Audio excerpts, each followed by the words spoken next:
Kockat në brendësi të tyre kanë gjaku që i ushqejnë ato dhe ky ushqim i modelon kockat. Për çfarë nevoje kanë kockat tona që të jenë me të vërtet të forta dhe rezistente. Mendojmë që këto produkte që ne kemi sjell këtu, ku rolin kryesor e luan kalciumi, mendojmë që neve kemi mundësi që të tregohemi shumë të kujdesshëm për të patur gjithmonë kocka të forta. Atëre, le të fillojmë.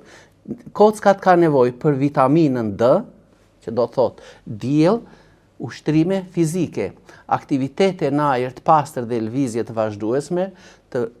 vazhdueshme, proteina cilësore dhe kolagjen natyral. Kocka do kock. Pra, mund të themi minerale si kalciumi, magnezi, natriumi, kaliumi, të cilat mund të merren me shumë efikasitet nga kockat e këmbëve të bagëtive dhe njëkohësisht duhet që të kemi edhe hormonet në ekuilibër. Pra, nëse nuk kemi, le të themi, njërin prej tyre, po të përmendim TSH-in, nëse kjo nuk është në normë, atëherë mund të na marrë kalciumin nga kockat dhe të na hedhë në gjak. Pra, harrim ose bijemi si thuaç në prekjen e një osteoporoze, thjesht vetëm nga prishja, si themi, e balancës së TSH-it, hormonit të tiroides. Një thënie e Thomas Alva Edison, mjeku i së ardhmes nuk do të jap ilaçe, por do të edukoj pacientët për kujdesin ndaj trupit, dietës dhe parandalimit të këtyre sëmundjeve. Pra, atëre po ta marrim këtë thënie të Thomas Edisonit, do të thotë kjo që neve të dim në vazhdimsi dhe të tregojmë që sa kemi nevojë neve, për sa kemi nevojë për kocka të shëndetshme, për kalciumin, për magnezin, për zingun, për hekurin e kështu me radhë, që ne të kemi kocka të shëndetshme dhe të kemi një trup të shëndetshëm. Atëre, le të përmendim një fakt. Pra, ne thamë që afërsisht kalciumi ishte afërsisht në sasinë 1 deri në 1,2 kg. Por dim që afërsisht trupi për kalcium ka nevojë për 1 deri në 1,2 gram. Atëre, që të kemi kocka dhe trup të shëndetshëm, do të themi ku do t'i gjejmë në këto minerale dhe vitamina. Atëre, ushqimet me vitaminën D, veza, gjalpi i lopës, rrezet e diellit, ajri i pastër, fara që mineralizojnë kockat, duke filluar që nga bajamja, chia, faraliri, lajthia, susami, tahini, kërpudhat. Por, le të ngelemi këtu. Atëre, shiko, kjo mund të jetë ndër vendet ndër më të parat që ka një kalcium të asimilueshëm plotësisht nga organizmi, farat e susamit. Mandej mund të themi që vjen tahini, afërsisht këto pra në 100 gram fara të thata, neve mund të marrim rreth 900 mg kalcium të tretshëm. Kjo këtu mund të kemi për shembull tek tahini, ne mund të marrim nga 100 gram afërsisht 600-700 kështu mililitra, si thuash kështu miligram kalcium. Por krahas këtyre të dyjave që unë përmenda, ne kemi bërë edhe një përzierje farash, pra përfshi susamin, tahinin, farat e qias, të liri, që edhe këto kanë nga 200-300 mg për 100 gram produkt të freskët, dhe le të vemi tek moringa, e cila është shumë herë më e pasur në kalcium se sa djathi, shumë herë më e pasur në beta karoten se sa karota dhe domatja. Atëhere, a e kemi edhe këtë mundësi? Sigurisht. Prandaj, ne do të themi që edhe moringa oleifera është e mrekullueshme që të futet në përdorim të dietës tonë ditore, pasi na ndihmon në mineralizimin e kockave. Kjo lidhje që neve bëm pra të këtyre farave të ndryshme, na ndihmon që kalciumi, magnezi, të absorbohen shumë lehtë nga organizmi. Por, a mundet që të bëjmë ne gabim në dietën tonë, në ushqimin tonë? Sigurisht që po. Le të themi, cilat na përkeqësojnë ose pengojnë absorbimin e kalciumit. Le të vemi tek bishtajoret. Ato janë të mrekullueshme, por bishtajoret në brendësi të tyre përmbajnë fitate. Çfarë janë këto?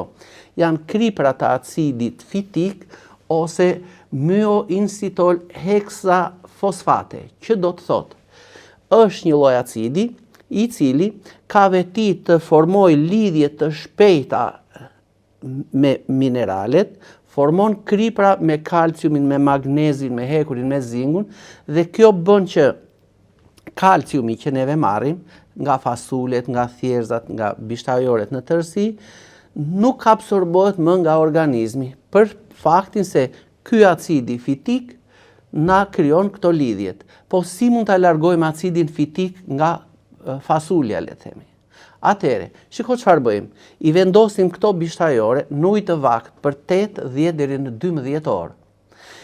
Pra, bëjmë një zbutje të tyre, ku përfitojmë se lehtësojmë zjerjen e tyre, por njëkohësisht këtë acidin fitik ne e largojmë. Pra, vendosja në ujë të ngrohtë e fasuleve për 8 orë, 10 orë, 12 orë, na ndihmon që të largojmë acidin fitik dhe mandej kalciumi që ndodhet tek fasulet është plotësisht i absorbueshëm nga organizmi jon. Plus kësaj, nuk na pengon, nuk na lidh me këto minerale që marrim neve nga produktet e tjera, nuk formon kripra, kështu që neve këto produktet që ne konsumojmë na ndihmon që kalciumin që na nevojitet për kocka, fosforin e kështu me radhë, i marrim në formën e një kalciumi aktiv të absorbueshëm nga qimethiset në zorë. Atëre, kjo gjë është e thjeshtë. Vendosja e fasuleve në ujë të ngrohtë, vendosja e thjerrzave kështu, na ndihmon që të kemi kocka të shëndetshme. Krahas kësaj, mund të theksojmë edhe një gjë tjetër. Nëse neve do të marrim, për shembull, farën e susamit, e cila ka një sasi nga më të mëdhajat se këto që kam sjellun këtu të kalciumit, që është i absorbueshëm nga organizmi, dhe të veprojmë në këtë mënyrë, t'i marrim farat, jo t'i bluajmë, po t'i vendosim për shembull në ujë të ngrohtë, një filxhan kafe me fara susami në ujë të ngrohtë, ose një filxhan kafe me farat e chias në ujë të ngrohtë, e kështu me radhë, atëherë dhe i lëm 2 deri në 3 ditë. Vëmë re se kjo tashmë nuk i ka këto mikroelementet të thara, por ka filluar një proces mbirje dhe fuqia e tyre rritet, si themi, gati 50 herë. Pra, nëse ne kështu konsumojmë një kavanoz me filiza të mbirë, njësoj si kur kemi 50 kavanoza. Plus, ai qumështi që ushqen atë filizin është shumë herë më i absorbueshëm nga organizmi se sa kur kjo është një farë e tharë. Të njohim disa nga burimet kryesore të kalciumit që neve mund t'i marrim nga produktet natyrale. Për shembull, nga bulmeti, vetëm nga djathi parmigiano mund të marrim nga 100 gram, 1000 deri në 1200 mg kalcium të absorbueshëm nga organizmi. Djathi i fortë ka 700, pra i bardhi, i deles, i dhis, 700 deri në 900 mg kalcium për 100 kg. Pra, duhet të dim që normën ditore kemi gati 1000-1200, atëherë nuk do të konsumojmë me vërtet vetëm 120 gram djath neve gjatë ditës për të marrë tërë sasinë e kalciumit, por do të dim të racionojmë edhe këto produktet e tjera. Atëherë, 400 deri në 600 mg djathi i bardh, kosi në përgjithësi mund të na shkojë deri në 150 mg për 100 ml kos, qumështi afërsisht 115 deri në 125-130 mg, po kështu edhe kefiri, gati 120-150 mg kalcium për 100 ml kefir. Burimet bimore për çdo 100 gram produkt.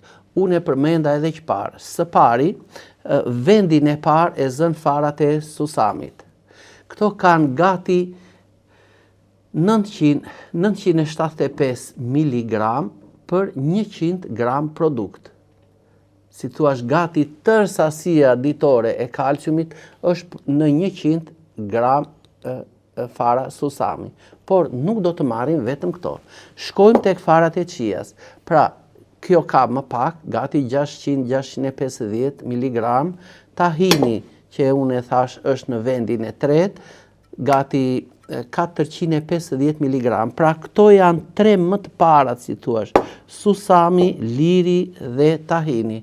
Si thuash, këto na vinë këshuja. Në vendin e parë, në vendin e dytë, në vendin e tretë. Që ta dim, neve nëse do kombinojmë këto të treja gjatë ditës, sinqerisht ju mund siguroni atë sasi ditore të kalciumit me gati 200-250 gram produkte të konsumuara. Por, do të vemi gjithmonë të kjo larmishmëria. Atere, kemi lajthin, bajamet e kështu me radhë që shkojnë lajthia në 190 mg kalcium, bajamja 260, farat e lirit shkojnë afërsisht 250 mg, lakrat jeshile dhe perimet fillojnë që të ulen ndjeshëm. Pra, lakrat jeshile shkojnë deri në 150 mg në 100 gram produkt, brokoli 25-50 mg e kështu me radhë. Le të vemi tashmë tek kombinimet ideale për të produkteve natyrale për të luftuar osteoporozën. Atere, në qoftë se do të marrim, për shembull, 250 gram kos, mililitra kos ta hedhim në pjatë dhe të shtojmë në të fara qia. Pra, fara qia. Po të hedhim afërsisht një lugë supe. Ja, për shembull, një lugë supe me fara qia. Farat e qias dhe të susamit do t'ishte shumë mirë që neve ti marrim, ti bluajmë në një kështu mikser që në momentin se ti hedhim ato në pjatë. Atere, ja le të themi, afërsisht kjo, na ndihmon jo vetëm në sasinë e kalciumit që neve marrim, por kjo na ndihmon edhe në lehtësimin e tretjes dhe të jashtëqitjes. Si thuash kjo, zbut dhe lehtëson lëvizjen e peristaltikës së zorëve. Nëse do të hedhim për shembull këto farat e qias, nëse do të marrim 250 gram kos, nëse ne do të konsumojmë krahas këtyre një kokër vezë që neve nga veza mund të marrim vetëm kalcium gati 25 mg, atëhere çfarë sigurojmë neve?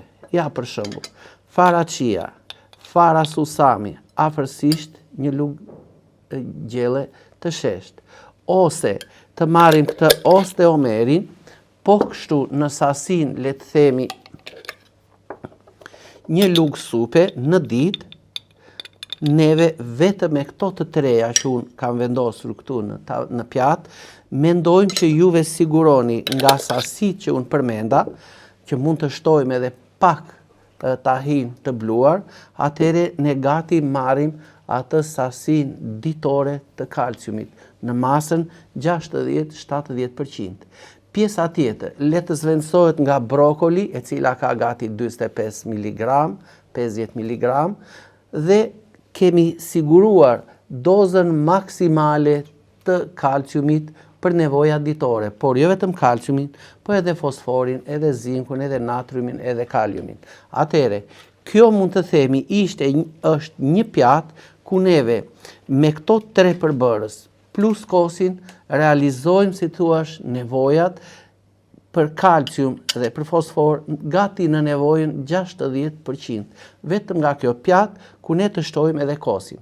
Nëse do të shtojmë tek pjata edhe pak moringa, atëre nuk marrim vetëm kalciumin dhe atë fosforin, por marrim edhe një mori të tërë me mikroelement të tjerë.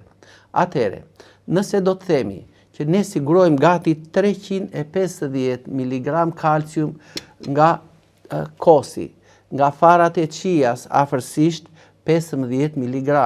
Nëse do të hedhim nga këto bajamet këtu dhe neve sigurojmë afërsisht dhe farat e lirit e kështu, sigurojmë gati nga 50 mg 100, vëmë re që këtu neve pra kosin bashkë me këto përbërësit, kemi arritur gati 60-70% të dozës ditore të kalciumit së bashku me mikroelementet e tjerë.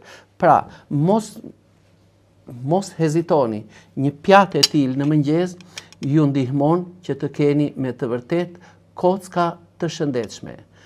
Nëse do të kishi mundësi edhe për një lugë gjelle boronic, edhe një lugë gjelle boronic na jep gati 25 mg kalcium në ditë.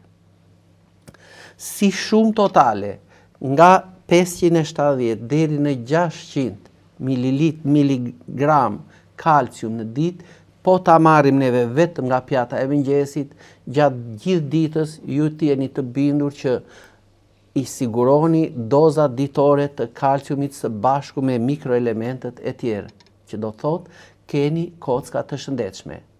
Dhe krahas kësaj, po të ruajmë drejtimin perpendikular të kockave, atëherë kockat tuaja do t'ju shoqërojnë gjatë gjithë jetës tuaj derisa të arrini atë moshën me një numër 3 shifror.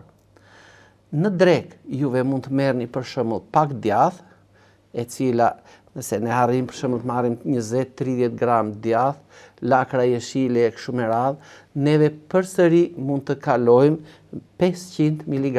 Po çfarë mund të konsumojmë tjetër? Gati edhe 100 gram fasule të ziera, por të zbutura siç e thash, atëherë do të vëmë re që konsumimi edhe i këtyre bishtajoreve, i këtyre frutave të thata që unë përmenda, do të harrim lehtësisht mbi 1200 mg kalcium në ditë. Po kush i dobëson kockat tona?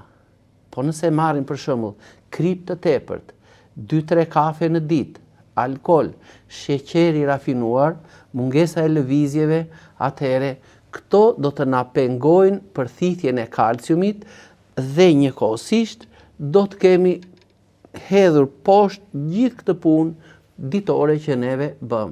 Ose edhe nëse qëndrojmë në ambiente të lokaleve me tym për shembull, edhe kjo na pengon, si të thuash, përthithjen e kockave dhe rimodelimin e tyre. Theksojmë edhe një herë, nëse neve me vërtet tregojmë shumë të kujdesshëm për forcimin e kockave dhe konsumojmë fasulet ashtu të ziera, për shembull duke i hedhur drejt për drejt në ujë dhe pa e derdhur atë ujin e parë që neve i vendosëm për, si thua, për t'i njomur ato dhe për të bërë një si parambirje të lehtë, atëherë fitatet që përmbajnë fasulet na formojnë kripra me magnezin, kalcium, zinkun e kështu me radhë dhe këto janë të pa absorbueshme nga organizmi. Pra, kujdes, largojini fitatet duke i vendosur këto fara të bishtajoreve në ujë të ngrohtë dhe duke i lënë ato 10 deri në 12 orë. Shpresoj që ky emision të vlej shumë për ju dhe ju të dini si ta luftoni osteopenin dhe osteoporozën. Ju faleminderit dhe mirupafshim në emisionin e radhës.